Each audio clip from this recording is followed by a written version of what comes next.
ඔන්න ඉතින් හැමදාමත් වගේ ටෙක්ස් අධිය වෙතින් ගෙනෙන Excel 5 minute lesson series එකේ episode 9 එකට සාදරයෙන් පිළිගන්නවා. කලින් episode එකෙන් අපි pass the fail the බලන if function එක ගැන ඉගෙන ගත්තා. ඉතින් අද අපි බලන්නේ Excel වල තියෙන data ලොකු වාර්තාවක් විදියට නැතුව එක ක්ලික් එකෙන් එකපාරටම තේරෙන ලස්සන bar chart එකක් බවට හරවන්නේ කොහොමද කියලා. ඔයාලා බලන්න මෙතන තියෙන product වල විකුණුම් වාර්තාව, ඒ කියන්නේ sales report එකක්. මේ ඉලක්කම් දිහා බැලුවම එකපාරටම අපිට හිතා ගන්න බෑ වැඩියම විකිනලා තියෙන්නේ මොනවද, එහෙම නැත්නම් අඩුවෙන් විකිනලා තියෙන්නේ මොනවද කියලා අඳුර ගන්න අමාරුයි. අපි මේකට ලස්සන graph එකක් හදලා බලමු. මුලින්ම ඔයා chart එකට ගන්න ඕන data ටික, ඒ කියන්නේ මේ item names ටික, quantity එක, ඒ ටික mouse එකෙන් select කරගන්න. ඊට පස්සේ උඩ තියෙන insert tab එකට යන්න.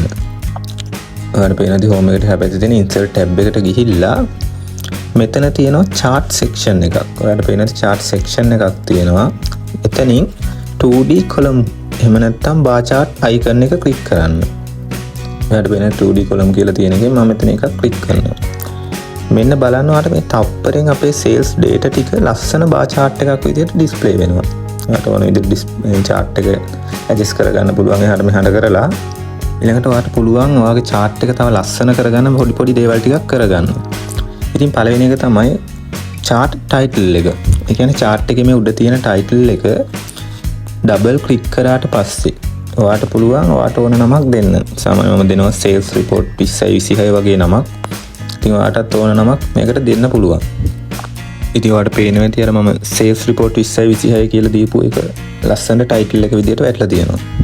ඊළඟ දේ තමයි ඔයාට පේනවාද chart style එක. ඒ කියන්නේ මේ chart එක උඩ click කරාම දකුණු පැත්තෙන් එන print brush icon එකක් තියෙනවා. ඔයාට වෙන මේ print brush icon එක. ඒකෙන් ඔයාට කැමති dark mode එකක් නැත්නම් light mode style එකක්. ඒ වගේ ඕන colors එකක් තෝරන්න පුළුවන්. ඔයාට බලන්න ඇති මම මේක විදිහට තෝරනවා dark mode style එකක් දාලා. මේ විදිහට ඔයාට chart එකේ color එක තෝරගන්න පුළුවන්. ඊළඟ දේ තමයි data labels කියන එක. ඒ කියන්නේ මේ chart එක උඩ තියෙන plus mark එක click කරලා data labels on කළොත් අර එක එක bar එක උඩ තියෙන අදාළ අගයන් පැහැදිලිව බලා ගන්න පුළුවන්. ඔයාලට පේනවා ඇති මේ උඩ තියෙන plus ලකුණ මම click කරනවා. click කරාට පස්සේ අර side එකෙන් chart elements ටිකක් එනවා. එතනින් මම දෙනවා data labels කියන එක. ඊට පස්සේ අර එක එක පළතුරු වලට අදාළ quantity එකත් ඔයාලට පෙන්නනවා. දැන් මම හදන්නේ ඔයාලට portraits එකක් ගැන කියන්න. ඉතින් අර insert tab එකට යන්නේ නැතුව chart එකක් හදන්න ලේසිම ක්‍රමය තමයි මේක. අපි නිකන් ලොකු වටයක් ගිහිල්ලා chart එකක් ගන්නවට වඩා මේක තමයි ලේසිම විදිය. ඔයා data ටික මුලින්ම select කරන්න. select කරලා ඉවර වෙලා ඔයාගේ keyboard එකේ alt plus F1. ඒ කියන්නේ මේ alt key එකයි F1 key එකයි එක සැරේ click කරන්න. එතකොට ඔයාට ඔටෝම column chart එකක් create වෙනවා. ඒවා බලන්න මේ විදිහට alt key එක F1 key එක click කර ගමන් ඔටෝම column chart එක create වෙලා තියෙනවා. ඉතින් ඔයාලට පේනවා ඇති දැන් ඔයාගේ chart එක ඕනනම් ඔයාලට chart design වලට ගිහිල්ලා කැමති විදිහට වෙනස් කරගන්න පුළුවන්.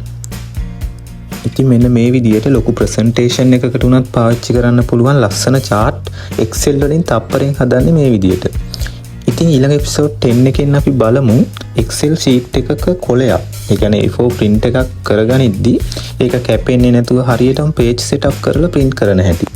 වීඩියෝ එකට like කරන්න, යාළුවන්ට බලන්න share කරන්න. TechSadio channel එක ඔයා තාමත් subscribe කරලා නැත්නම් subscribe කරලා bell icon එකත් click කරලා තියාගන්න. ඊළඟ වීඩියෝ එකෙන් හමු වෙමු.